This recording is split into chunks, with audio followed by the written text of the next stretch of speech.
So, the basics. This is not going to be a super basic overview. I'm going to assume you know the character and you know the basic talents and such. And so I'm going to be focusing on the value of your buttons and what they can do for you, how flexible your talent tree is, shadow charge angles, how to engage and when not to engage, and then kind of making your fights once you've engaged a little cleaner, a little more interesting.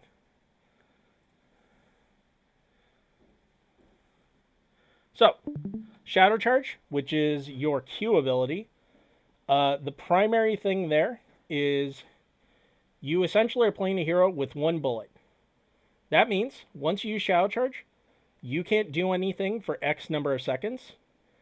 And the other thing is the opposing team knows you can't do anything with that Shadow Charge or your new engage for that many seconds. And so you have to be very careful when using it because you're posturing when you have that Shadow Charge up. And when the opposing team knows you have it up versus when you don't is very different. Mostly what you want to be doing for Diablo is looking for landing wall stuns or seeing if someone is out of position in lane and then charging them and flipping them to set up for follow-up from your team so you can kill them.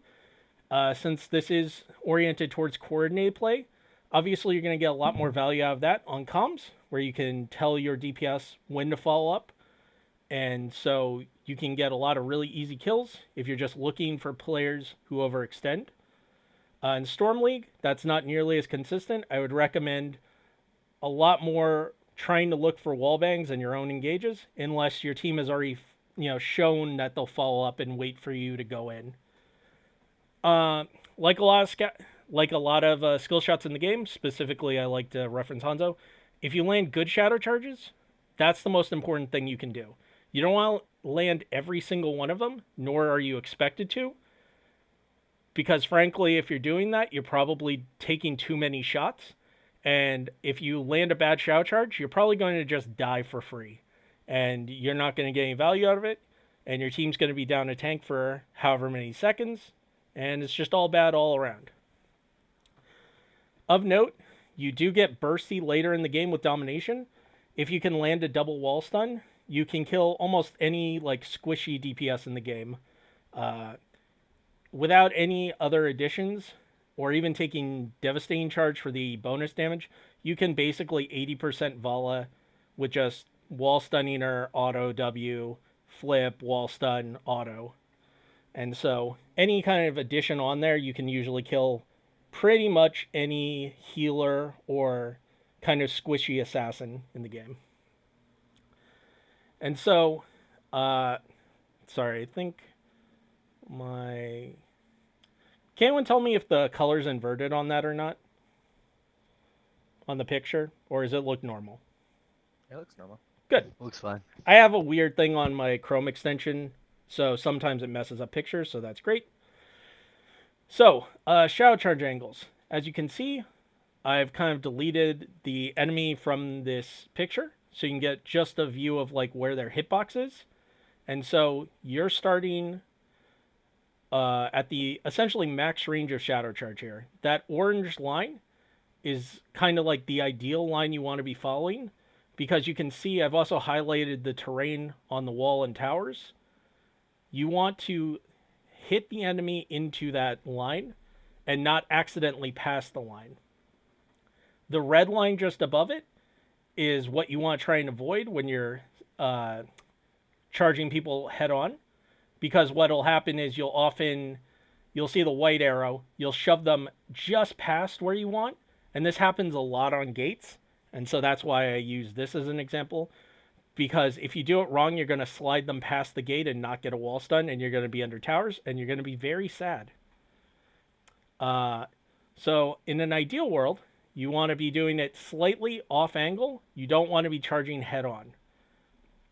And so these blue circles are also kind of common elements. If you're, say, running down from the top, trying to catch someone before they get back into the gate, which you can kind of see in the pink circle over there, that's probably where you're going to be coming from. Obviously, if you're in the bush, you're going to be there.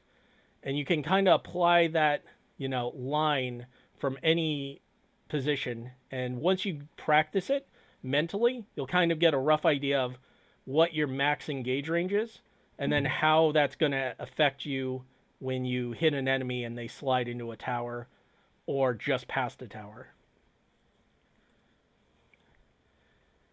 And so this is kind of an example, like I said, if you're going from, say, the bush or from a top-down perspective, this is kind of what it's going to look like instead. Again, you can kind of see the orangish ones are the ones you want because you're going to guarantee you're going to get that hit into a wall. And what this also does is, if they're larger hitboxes, you can kind of stand in the way at the gate and body block them for free. Or they're on the right side of the gate, so you can flip them and then body block them. And the red lines are ones you kind of want to avoid because you may or may not get the charge off. But if you mess it up, you're going to just send them out of the gate to safety, and you put yourself in a really bad position. So that's what I mean by not taking every shadow charge you see, because some of these will look very good, but if you miss them, you're just going to kill yourself, and you're not going to set anything up for your team. And again, this is kind of like how it's going to look if you're setting up for a bush gank. Normally your team would be with you or in lane kind of baiting the enemy forward. And so you can see how far out, this is not even the max charge range, and I would hit Mal'Ganis here. You would charge out with a Q and then usually immediately flip. And then after the flip, you would take that stun time to walk around in front of the enemy hero to body block them back to their gate. Something of note here is that you really want to focus on body blocking on Diablo, especially in the early game, because once you use all your cooldowns, you're not going to be adding that much damage. And so giving your DPS more time to secure a kill is more worthwhile than 1 or 2 autos. The more you play the hero, the more you'll know when it's fine auto and when it's not. Because as long as you're in front of the enemy hero and maneuvering correctly, you will always stay in front of the enemy hero. Whereas if you auto them, you will slow yourself down because you have to stop for the auto animation, and they will eventually walk around you. And this is similar to when you wall stun someone. You don't want to automatically flip them unless you know follow-up's coming. So if that's what your team is keyed on, you don't want to mess up your team. You'll want to flip immediately.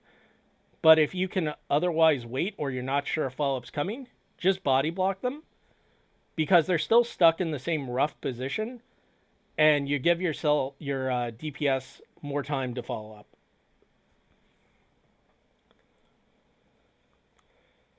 This is the extension of shout charges, which is the APOC combo. And so it's RQE. You always start by triggering APOC. There are some people who will Q first because they don't understand the timing. If you Q first and APOC instead of flipping, they have a chance to just walk away from you. This goes doubly true with a hero like Lunar who has a natural move speed bonus.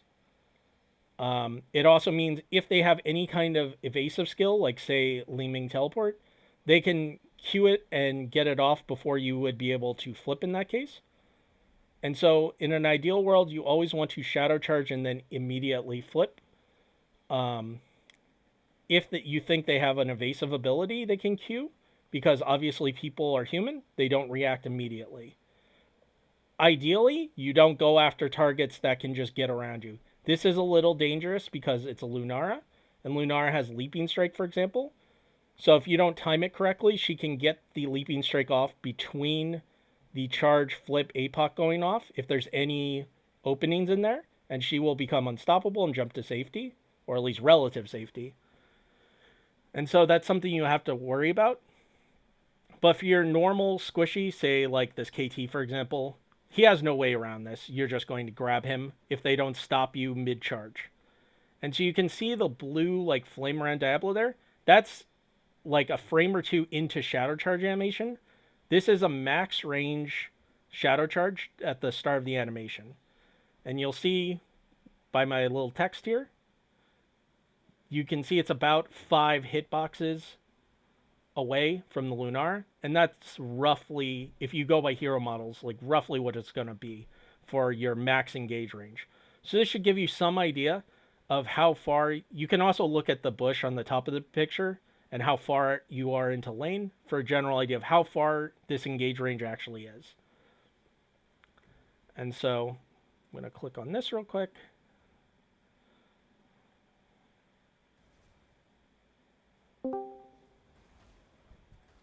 And that's how it looks in game. You're setting up. You pull APOC, you charge, you flip, and kaboom. And in this case, we had follow-up, and goodbye. And so that is how that works.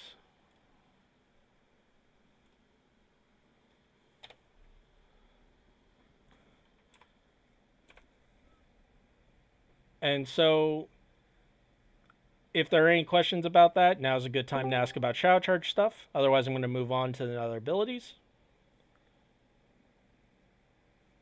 Do you shift Q, or sorry, shift E, or do you just have E on quick cast? Like, how do you? That sounds silly mechanically, but like, do you Q E, and then have them both on quick cast automatically, or do you shift your E after your Q so that way you know that it always gets done, or you queue up your abilities? When I remember in the middle of doing it, I'll shift queue it. Otherwise, I just have quick cast on shadow charge Andy. I've memorized all the angles, and because timing is so important for shadow charges, I just kind of go all by feel. And obviously on flip, there's really no excuse to not have it on quick cast. You should just know exactly like what you're doing and where you're flipping them ideally. And because it is such a small frame window, like you don't want to give people extra escape options. You don't want to mess around with on release for those. I have Fire Stomp on release, for example, because I like to know where the Fire Stomps are going, or so I can angle them better. But for Shadow Charge and Flip, they're just on quick cast.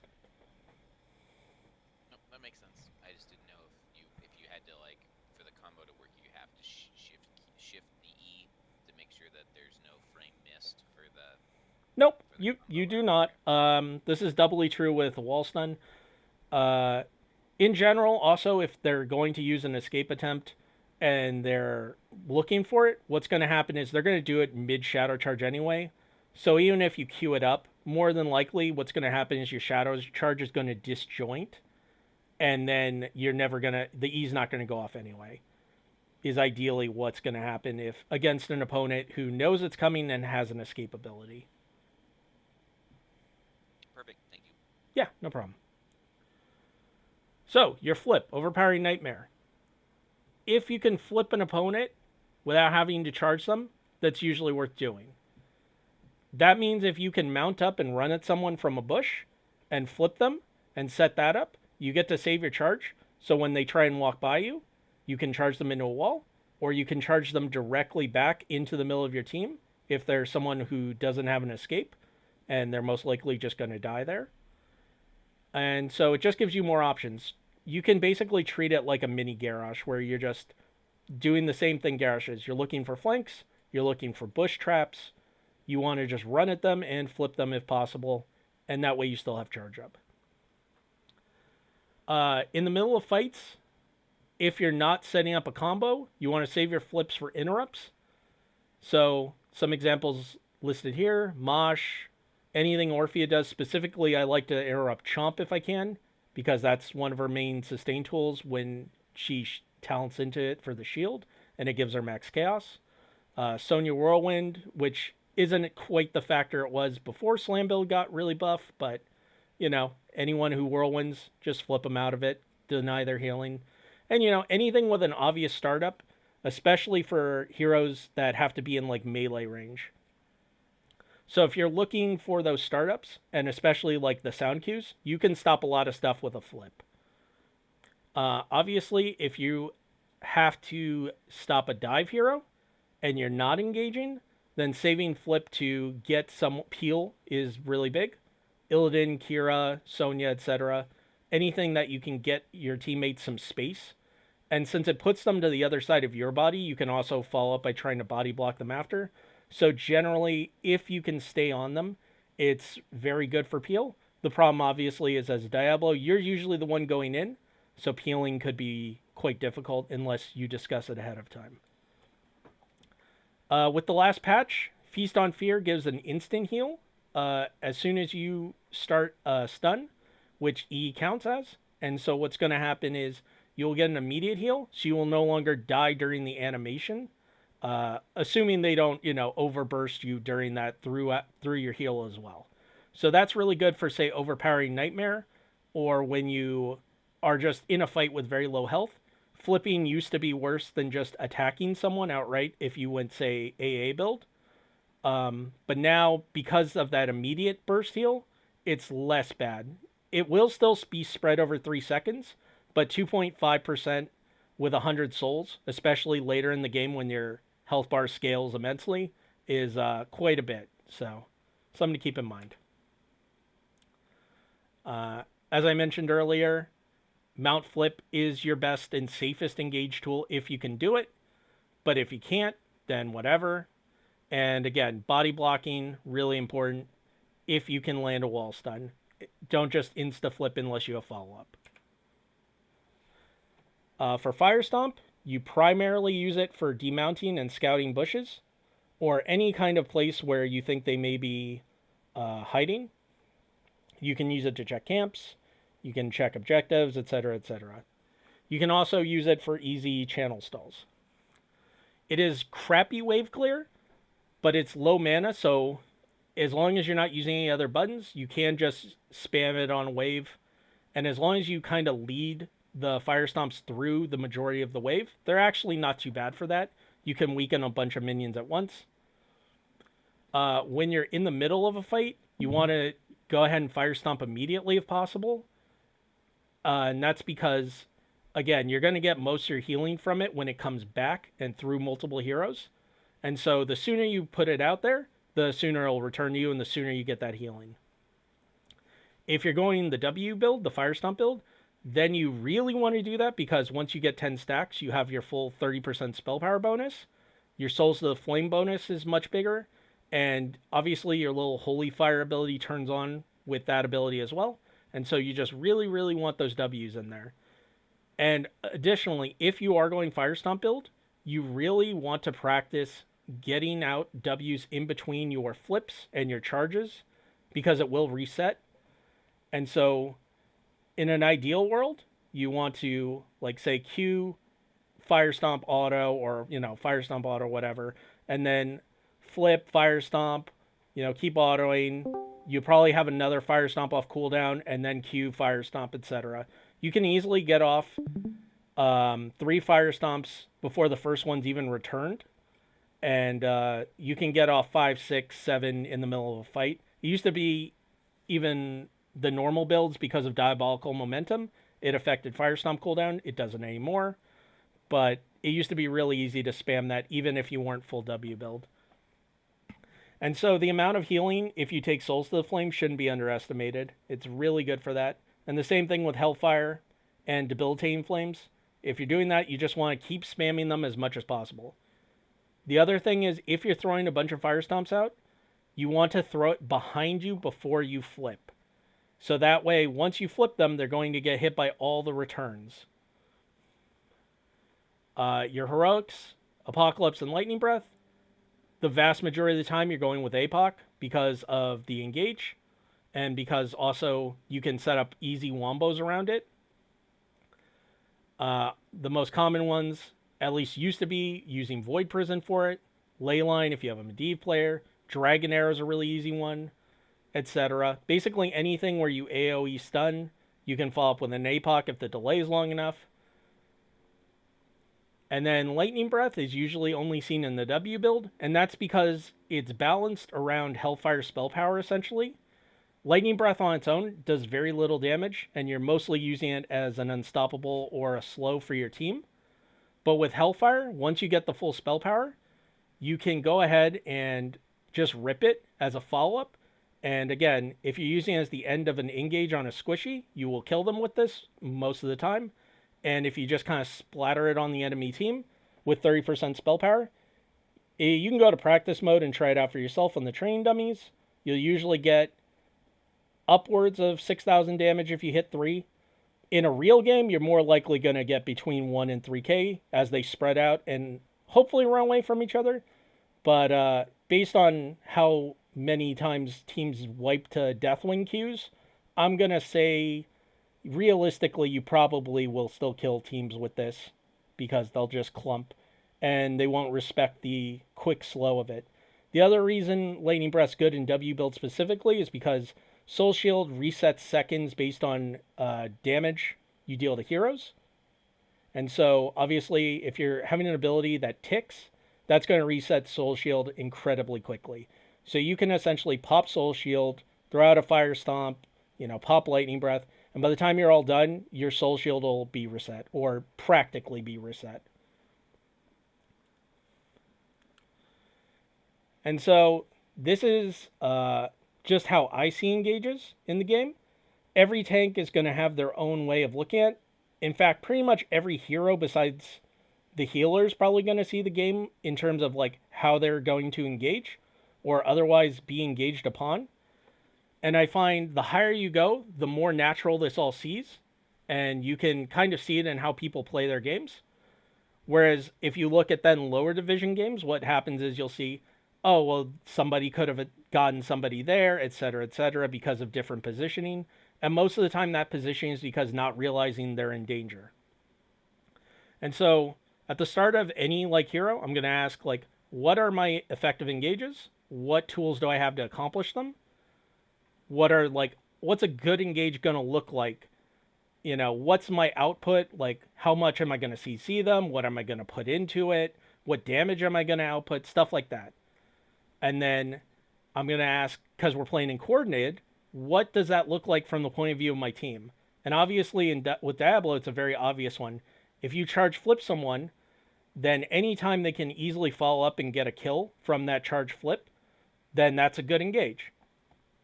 Now, of course, the enemy team is not going to just sit there and let you do this for free. So you have to ask yourself, what do they have to stop you from doing this? And it can be as obvious as Anduin can pull them to safety, for example, as like just the basic. But maybe there's also a counter engage, or a Lucio can boop you off something. There's Sound Bear, there's High Five. Lucio is actually a really good example of someone with a million tools that can disrupt you on Diablo. And so you want to look at that as a team and say, what can they do to stop me and stop my engages? And then finally, you want to look at, because you're playing a tank, how does the enemy team want to engage on us? And what do they want to do? What does their good engage look like? And then after that, if both tanks understand all that, it's just basically cat and mouse. You're trying to like outmaneuver, and that's why vision control, for example, is so important in higher level games, is because you're just trying to outmaneuver if your engages are both effective and going to be consistently acted upon. And so that may sound like a lot of stuff going on, but in general, it's just something you're going to learn as a tank and something you're just going to have to get used to. If you don't, you're just not going to grow as a tank. And again, as a tank, it's probably the most important thing. Part of your job is being positioned and setting up good engages. And with Diablo, especially because your peel options are limited, unless you're specifically saving buttons for it, and most of the time you're not gonna, it's just something you got to keep in mind. And then, obviously, again, we're in coordinated play, so we're looking at communication. And so these are some common things I like to relay to my team, where I want to see what's going on. I want them to be aware of what I'm doing. I want to know if my team can follow up on me, all that good stuff. And then you as a DPS player, ideally, you're telling me if you have your buttons up, if you're clearing a wave, if you're going to be able to follow up on what I'm doing, or with Diablo especially, because you're shout charging in, maybe you're going to go too deep, and you don't want to accidentally outrange your DPS, which is something you'll see commonly happen if you're not used to playing a Diablo comp. You charge in, you accidentally knock people out of your DPS's range. So part of that's practice, and part of that's just simply, hey, communicate between each other. Otherwise, the comms here are all kind of self-explanatory on what's going on. I'm going to take a drink of water. If anyone has any questions about any of this, now's a good time.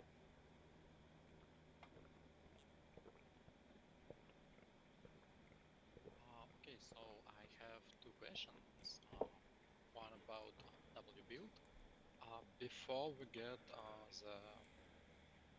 the burn around us, is it okay to spend W on the wave with no heroes, because W becomes our additional stacking power? A lot of that comes down to whether or not you believe you'll be How good taking our an engage in the next, 6 to 8 seconds, essentially. Because obviously you're probably going to have some forewarning, so you'll know to hold it or not.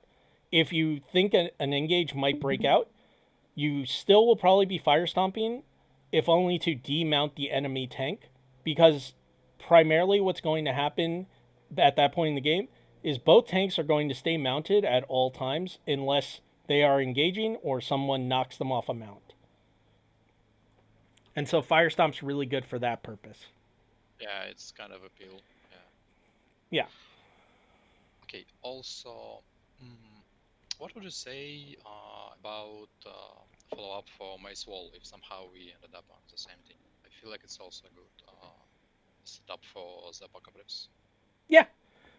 Essentially any sort of setup that has a set timer, with any amount of practice you should be able to consistently hit the APOC afterwards. So yes, Ice Wall can set up APOC if for some reason you are both on the same team.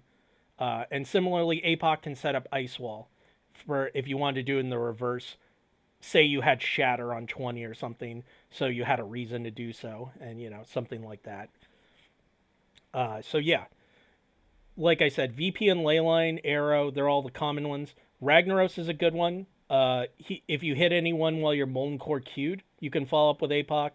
Sulfur Smash is really good with, either setting up the APOC or follow up to APOC. It's like super powerful and underrated. It's real good. Yeah, so there are a lot of examples like that. So Okay, thanks. yeah, no problem. I have a quick question. Yes. I was wondering when you play Diablo's main take, when do you want to take Lightning Breath over APOC, and when do you want because you get the unstoppable effect from Lightning or Breath, but when is that really useful to you? You take Lightning Breath over APOC if you don't expect to get a lot of good APOC setup on your own, and your team doesn't have a way to naturally set it up. So, for example, if you're not playing a Wombo setup, you have no way to set up the APOC as a follow up. And they have, again, I'll use Lucio as an example. They have a lot of ways to stop you from naturally like APOC Q kind of stuff. Then Lightning Breath looks a lot more appealing. But in general, the only times you'll be taking Lightning Breath, I would say 99% of the time, is your full W build. Because, again, the damage output and the slow and the soul shield reset, they all combine, and it's really effective. And there it's more or less the idea of, like, are you going to get more value out of APOC as an engage or follow-up in your W build, or are you going to get more out of, Lightning Breath with naturally synergizes? I would say one other factor is if you have something you want to avoid a wind-up that the enemy has, then having an unstoppable you can just queue up and sit there, and they can't really damage you in a relevant way because of Soul Shield. It's really good because you can cancel Lightning Breath early, so you can unstoppable tank whatever that wind up is, and then cancel it early if you need to and do your normal stuff. Cool, thank you. Yeah, no problem. Okay. Upgraded level 20 Flame Breath when? Never. You always take Hellgate. Any single game, you should be taking Hellgate.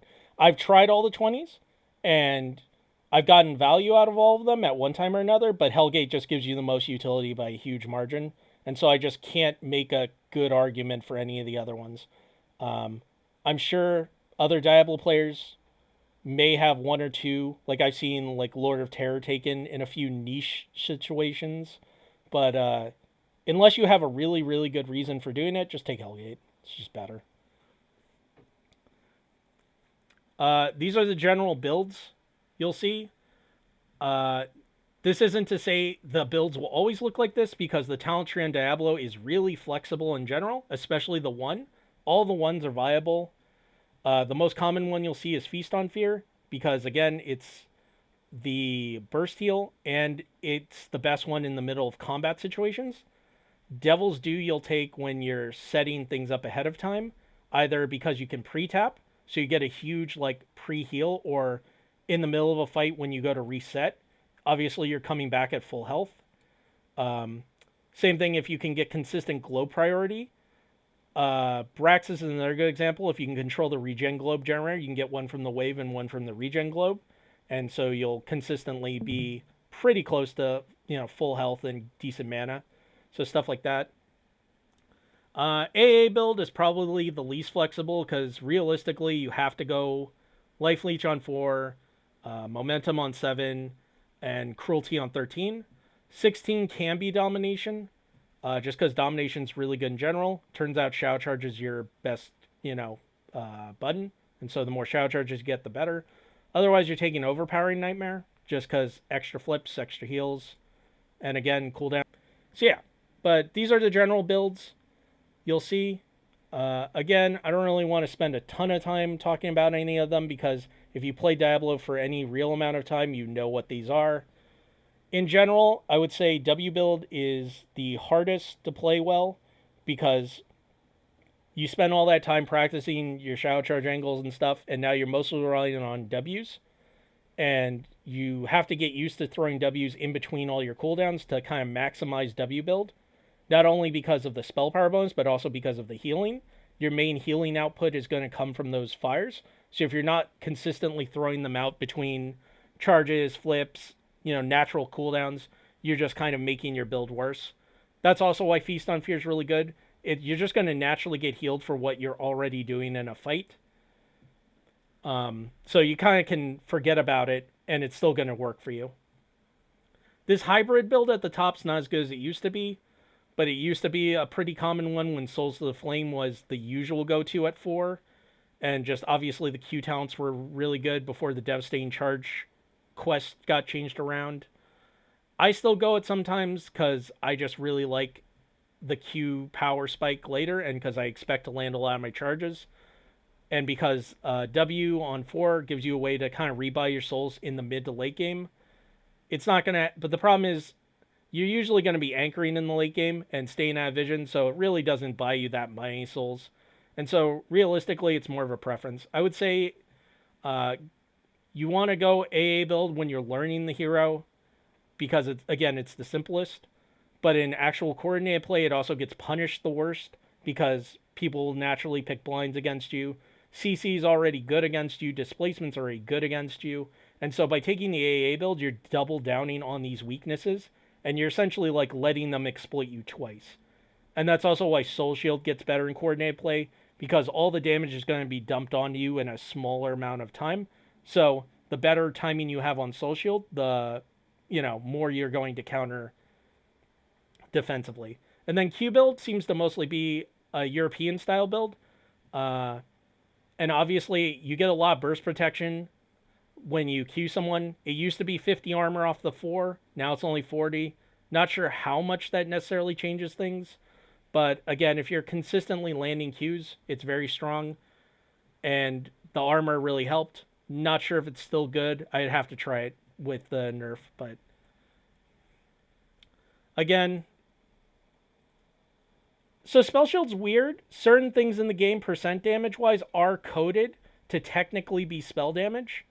I couldn't tell you exactly which ones are and aren't. Spazzo would probably know best if you could get him to respond on Reddit. Or you'd have to go and try and practice. Because the other problem with trying to do it in try mode or customs is the bots aren't particularly smart. So a lot of times they won't do what you want to do while you pop Soul Shield. I do know some percentage damages that you would think wouldn't be stopped by Soul Shield are stopped by Soul Shield. Minigun's one where at some point it was changed that it was stopped by Soul Shield. I'm not sure if that's still the case, but there are a couple weird ones. So your talent choices, again, there's a lot. I wrote a guide on Diablo a while ago. I'll post that in the resources part later. But generally, your 1's going to be your survivability option. Your 4 is going to be the talent you pick that's going to like be the core of your build. 7 is a flex spot. Momentum is the go-to because it's just kind of good in general. 10 is APOC unless you want to go Lightning Breath with Fire Stomp build. 13, whatever talent unit's kind of going to lock in your build, whatever it is, QW or Auto Attack. 16 is a flex because you can always take Domination if you're not sure the other ones are good enough because extra Shadow Charges are always good. And 20, again, just go Hellgate. This is not by any means a full like grouping of heroes. This is just a general, hey, if you're going to pick heroes to go with Diablo, these are good ones. Any kind of burst damage is really effective. Greymane used to be one of the go-tos for a long time because with Cursed Bullet, if you got an engage on a tank, you could kill them with Bullet and follow up from Greymane and your other DPS. In HGC for a long time, Jaina Diablo was kind of like a 1-2. That was just really good in general. Because not only does Jaina have a ton of burst output with Icy Veins and Q spam, the other thing was you naturally slowed them, so it was very easy to just stay on them and kill whoever you got with your initial APOC engage. Orphea, again, just really short range, ton of damage. Chromie, ton of damage.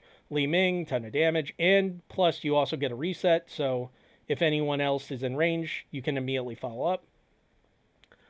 Other heroes you want to look at are people who naturally follow up in your engages. Tyrande is also kind of a staple, or used to be, with Diablo, because her Lunar Flare, you could always land it, and assuming you overlapped it correctly, it'd give you about 1.25 to 1.5 seconds of full stun time. And you also could then walk up and give them the debuff with Hunter's Mark. And so it was very easy to kill people with Tyrande. Malfurion roots, even before the level 1 got better, for roots, because now you can put them to sleep as well. Just root them, kill them. Brightwing Polymorph isn't quite like a stunner root, but it's close enough to both, especially if you take the armor debuff talent later. Gazlo, you can follow up with E, etc. And the rest are kind of obvious. And then wombo combos we talked about earlier. Anyone who can just like set it up for free. Hanzo Dragon Arrow, Leyline, VP. Maiev, you can put Warden's Cage down, and a good Warden's Cage means all the APOC circles are going to mostly overlap each other. So it's going to be impossible for them to walk out without some sort of an unstoppable anyway. And these are just, again, more examples of the comps that you would be looking to draft. The better you are on Diablo, the less you have to specifically draft around them. But this is good, just general stuff. One of these is like one of the more common builds we used to take on Ghillie Shark to kill people. One of these is a CCL draft. And then another one is just you want to maximize your wombo potential and just kind of use Diablo as an engage and then let Zeratul finish everybody up at 20. So again, these aren't the only comps, obviously. These are just general examples of what you want to be looking for if you're drafting around Diablo specifically. General tips and tricks. Hellgate, if you're going to teleport on someone, ideally you delay the flip slightly. You can't do this if they have an escape, but because of ping, what's going to mostly happen is you're going to do it early and they're not going to get out anyway. But if you do flip someone, you queue a flip and you flip them immediately, they will have control of their character before the Hellgate goes off. And you can kind of test that for yourself in try mode on a zero ping environment, and it'll always happen. Like I said, with ping, realistically, it usually will hit them. So in an ideal world, you want to Hellgate on them, like auto them once and then flip them, or even just maneuver around them and then flip. But, if you just queue up the flip immediately, it'll still usually work. Shadow Charge goes to anyone, including minions and structures. So if you fort dive or get thrown into a bad position or knocked into a bad position, and you can queue to an enemy minion, you want to look for those. This is especially good when you're kind of sieging up, and you maybe run too far up to try and gank somebody, and you start taking like fort aggro or keep aggro, then you want to get out right away before the armor shred makes you killable. One of the weirder things in the game is that it is 2D, and so things that look like you shouldn't be able to shadow charge, you can shadow charge easily. Hanzo Flip's probably the best example. As long as the flip hasn't fully resolved, as long as he's still in the animation, if you queued the original place where he jumped, you will hit it and he will reset back to that position and get stunned. Junkrat is the same way with mine. If he mines and you had already queued up your shadow charge and you get a wall stun off it, he will reset back to that position. So this is actually not a great escape for those kind of heroes against Diablo, because you will be able to cancel it as long as you got the queue off in time. That seems to be the main key, is as long as the server received your queue up and it registered, hey, this will normally wall stun him, it will reset them back to their position and wall stun them. There are other heroes in the game that works on. Those are just the two easiest examples because they're consistent. Dashes are not quite as weird. You usually follow them. And so what happens is, if you've ever watched a WTF video, you've probably seen a shadow charge or a character with a similar kind of like jumped on an enemy hero get like dashed behind a wall because they did it to a Genji, or a similar hero. Like Kerrigan's another good one where you can end up somewhere completely different than where you wanted to be if you queue them at the wrong time. Teleports are super weird, and I still don't know how they work. And I think that's because of just delay to the server. But as you can see in the text, I've had many different things happen. Usually what happens is your shadow charge just displaces and stops. But I've followed the teleport before, specifically a short range teleport. I followed it. It's very weird. I've stopped in place before, and then my shadow charge cooldown reset, which shouldn't happen. I have had it just drop off completely. And I've also hit a hero before with a wall stun, but I stopped in place. In other words, I did not follow the hero to the wall, but the game registered it as a wall stun. So again, I don't know the specifics of why this happens. I just know it can happen. So it's something to look out for. Question.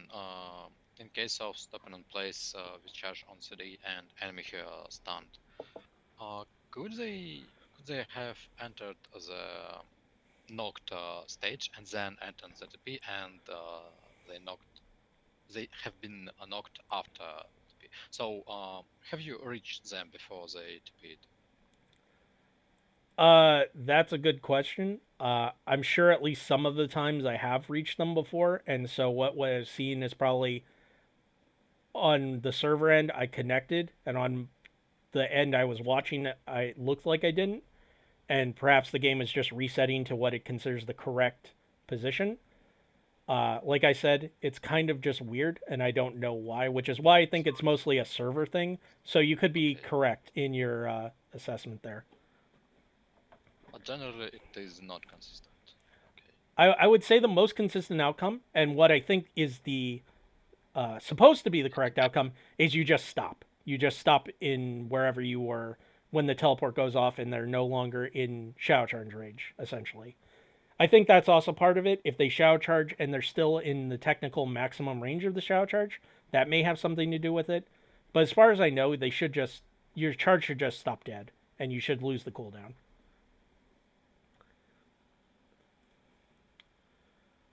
Shadow charge is also funky in one other way. It's momentum based.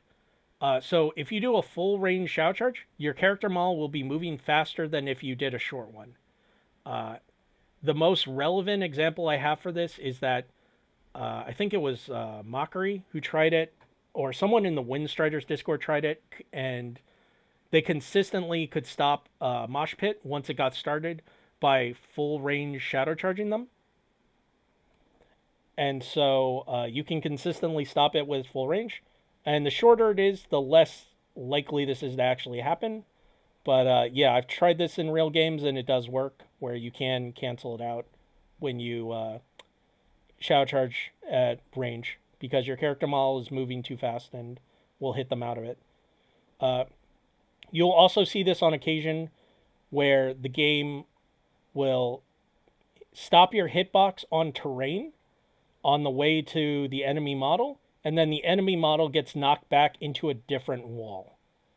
That's another weird one that comes up, and that's the best explanation I have for it because it usually involves smaller hitboxes and corners. And so essentially, you missed on one wall, but the momentum pushes them into another wall. And it's, again, Shadow Charge to me is one of the buggiest abilities in the game because of how it's programmed. So, it's one of the odder things. So just, if anything weird happens, you know, as intended, obviously. It's just how it is. Back in my day, you could queue and then you had like 300% movement speed for a second. Oh, that's great. That was like 5 years ago. Shadow Charge was even buggier. Oh god, yeah. It just seems like one of those they could never quite get right. So I totally believe that. This last little slide is just some general notes. You can apply these to basically any tank. Body blocking is your best CC tool. If you're not mounted, you should be. And in general, it's good to just hold down Z so you mount up if you're just not doing anything. This is especially true if you're just... I see people hang out in bushes, not mounted. Just mount up. There's no reason not to be. In an ideal world, you'll only engage when you have an unfair advantage on your opponents. This isn't always the case, but by unfair, I mean, obviously leveling talent advantage is the big one, but, you know, number advantage, even just positional advantage at a certain point. The whole idea is like you want to try to avoid 5-on-5 even fights whenever you can, especially with Diablo, where you have this excellent ability to gank people and set up, you know, single kills on isolated targets. So you always want to look for an unfair fight, an unfair advantage. Most of your time past level 13 is going to be in bushes, outside of vision, or anchoring a rotation somewhere, or anchoring a camp. And that's just going to be kind of how it is. And again, that applies to basically all tanks. You don't want to be in vision. You don't want the enemy to know where you are. Because if you're not in vision, you're everywhere on the map. Or at least that's how the enemies should respect you if you're not showing. And then finally, the best thing with Diablo is like re-engaging after a team has burned most of their cooldowns. If you have some sort of positional advantage or you used less heroics in an engage. Because with Diablo, you can cover a lot of distance really quickly. This is especially true at 20. And so if you can turn on them, that's really good. Something that won't come up very often, but remember Hellgate is still a teleport. You can teleport so you can get someone trying to run away in max charge range and then APOC charge flip them. And that'll give your teammates time enough to catch up and kill them. But again, this is like a super niche thing. You shouldn't be looking for that, but it's just an option you have. And that's pretty much everything I've got. There's a ton more about Diablo, but I mean, it's an hour-long presentation. We're at about 55 minutes, so I think we've done pretty much what we want. So if anyone has any questions now, this is a good time.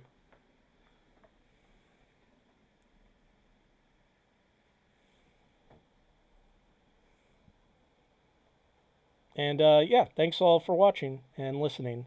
Appreciate it. I have one quick question. Yes. For level 16, when you have the choice, when you kind of go auto build, when you have the choice between Q reset and then 2 extra E charges, what's the logic behind? Like I normally go the Q reset, but I know sometimes getting the 2 extra E charges is beneficial in some situations.